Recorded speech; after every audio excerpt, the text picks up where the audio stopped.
अस्सलाम वालेकुम नाज़रीन। हमारी आज की वीडियो का उन्वान है खुद आगाही। खुद आगाही यानी कि अपनी पहचान, अपने आप को जानना, पहचानना, अपनी आगाही हासिल करना। इस दुनिया में हर शख्स बनावट, जसामत और शक्ल सूरत के लिहाज से दूसरों से बिल्कुल अलग है। हमारी सलाहियतें अलग अलग हैं और हमारी सोच अलग है, हमारी शक्लें अलग हैं। कोई भी किसी के साथ मुमासलत नहीं रखता, हत्ता कि हमारे हाथों की रेखाएं भी एक दूसरे के साथ नहीं मिलती, हमारे थंब प्रिंट एक दूसरे के साथ नहीं मिलते और यही चीज़ हमें दूसरों से मुनफरिद करती है। हमारे अंदर सलाहियतें भी अल्लाह ताला ने हमारी जिस्मानी साख्त की तरह अलग अलग रखी हैं।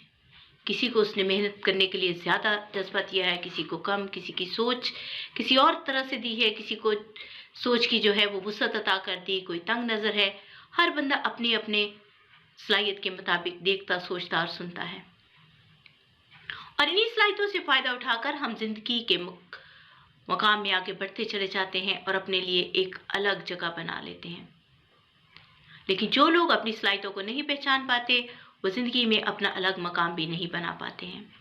इकबाल ने कहा था, अपने मन में डूब के पा जा सुरागे जिंदगी, तू मेरा नहीं बनता ना बन, अपना तो बन।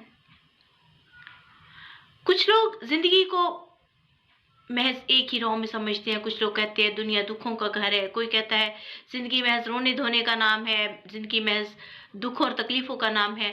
लेकिन मेरे ख्याल में जिंदगी एक जहद मुसलसल है। ये दुनिया में आने वाली मुश्किलात, ये दुनिया में आने वाली दुख तकलीफ़ें असल में आपका एक इम्तहान होती हैं, ताकि आप अपनी सलाहियतों को अच्छे से पहचान सकें। पंजाबी की एक बड़ी खूबसूरत सी मिसाल है कि जैसे जैसे पत्थर को ठोकरें लगती हैं तो वैसे वैसे वो गोल होता चला जाता है। ऐसे ही जैसे जैसे हमें ज़िंदगी ठोकरें मारती है तो हमारे अंदर की सलाहियतें उभर कर हमें खूबसूरत शक्ल अता कर देती हैं। फ़र्क सिर्फ इतना होता है कि हमें वो वक्ती तौर पर समझ नहीं आता है। वो ठोकरें मारने वाले लोग उस पत्थर को उस वक़्त बुरे लगते हैं, लेकिन जब वही पत्थर एक खूबसूरत शक्ल इख्तियार कर लेता है तो वही लोग जो उसे ठोकरें मारने वाले होते हैं वो उसके मौसन बन जाते हैं। बाज़-औक़ात ज़िंदगी में आने वाली आज़माइशें या मुश्किलें हमारी सलाहियतों को उभारने का वसीला होती हैं।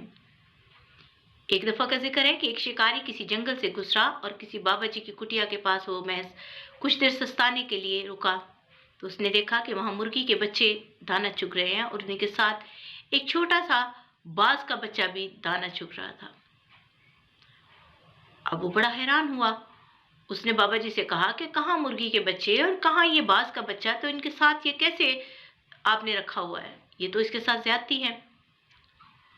बाबा जी कहने लगे कि असल में हुआ ये कि मेरे पास इस कुटिया में काफ़ी सारी मुर्गियाँ थी जो कि अंडों पर बैठी हुई थी और उन्हीं दिनों में बारिश हुई तो पहाड़ी की चोटी से बाज़ का एक जो है घोंसला गिरा और उसमें से एक अंडा आया और इन मुर्गियों के साथ ही जो है वो यहाँ पर जो है वो पहुँच गया और मुर्गी ने उसको उसी तरह अपने परों के नीचे अपनी गरमाइश के साथ ज़िंदगी दे दी और ये बाज़ का बच्चा इन्हीं मुर्गी के बच्चों के साथ खेलने लगा, इन्हीं के साथ चुगने लगा और इन्हीं के साथ जो है वो फिरता है।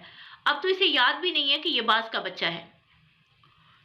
तो शिकारी कहने लगा कि ये तो उस बच्चे के साथ बहुत ज़्यादती है, क्योंकि वो बाज़ का बच्चा है, मुर्गी का बच्चा नहीं है। आप इसे मुझे दे दो ताकि मैं इसको इसकी असलियत दिखाऊँ।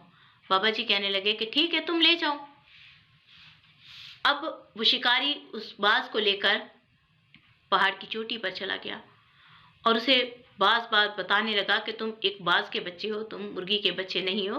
तुम्हारा काम उड़ना है, ज़मीन पर रेंगना नहीं। लेकिन चूंकि वो बच्चा पला बड़ा मुर्गी के बच्चों के साथ था, वो बार बार उसी तरह से मुर्गी के बच्चों की तरह रेंगना शुरू कर देता।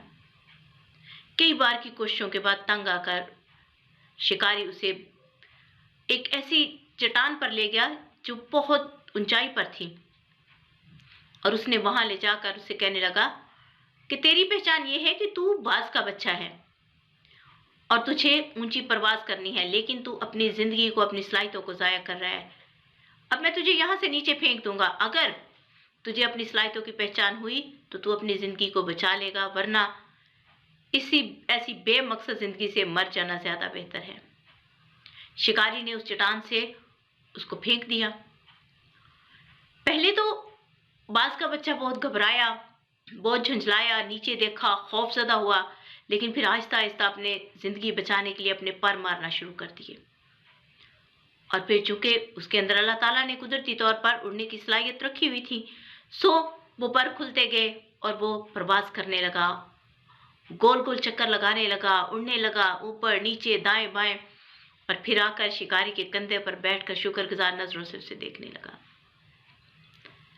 ऐसे ही हमारी ज़िंदगी में भी कुछ लोग आते हैं जो हमारी सलाहियतों को उभारने के लिए बाज़-औक़ात वक़्ती तौर पर हमें बुरे लगते हैं, लेकिन वही लोग हमें हमारी ज़िंदगी की खुद आगाही का सबक देकर जाते हैं।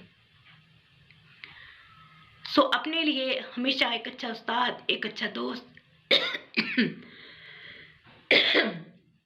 एक अच्छा साथी तलाश कीजिए जो आपकी सलाहियतों को उभारे। शुक्रिया।